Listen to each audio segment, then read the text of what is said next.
The bell above the diner door chimed softly as it always did. But Edith never heard it.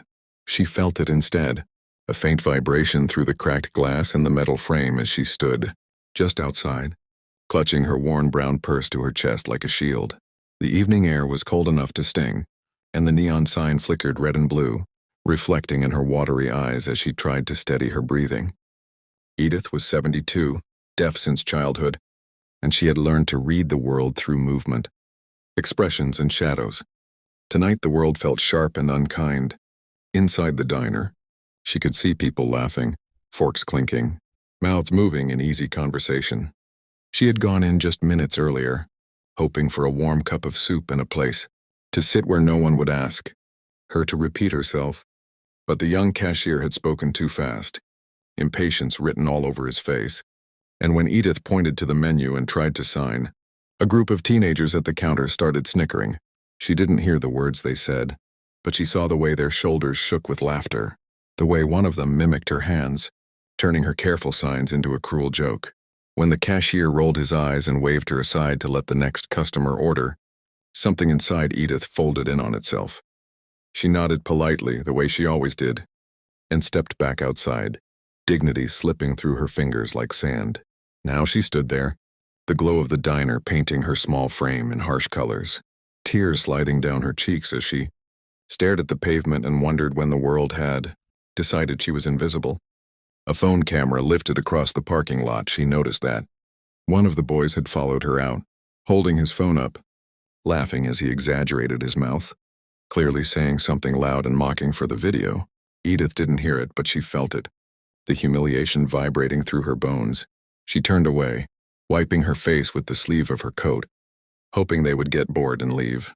Instead, another phone appeared, then another, and the boys formed a loose half-circle, entertained by her quiet pain.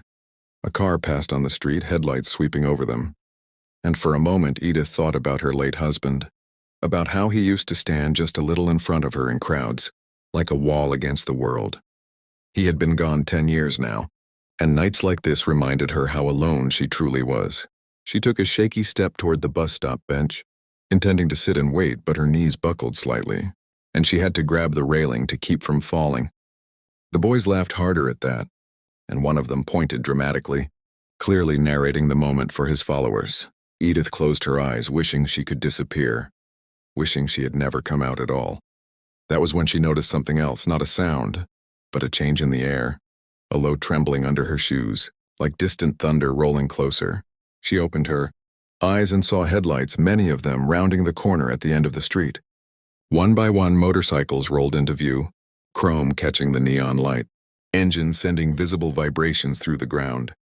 Edith's heart jumped, fear and confusion mixing as the bikes pulled into the parking lot, forming a line that seemed to block the boys' escape. The teenagers' laughter faltered. Their posture changed, bravado melting into uncertainty as they lowered their phones. The riders dismounted slowly, deliberately, leather jackets creaking, boots hitting the asphalt in heavy, synchronized steps. Edith couldn't hear the engines cut, but she saw the exhaust fade and felt the sudden stillness that followed.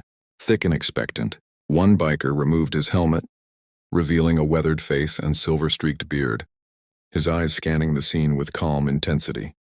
Another, a woman with braided hair and a patch-covered vest, looked directly at Edith, her expression softening instantly.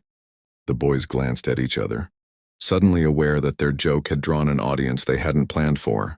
Edith didn't understand what was happening, only that something had shifted, that the power in the parking lot no longer belonged to the ones holding the phones. Her tears slowed as she watched the bikers approach, not rushing, not threatening, just present in a way that felt solid and protective. The bearded man raised a hand, palm open, a universal gesture that somehow told everyone to pause.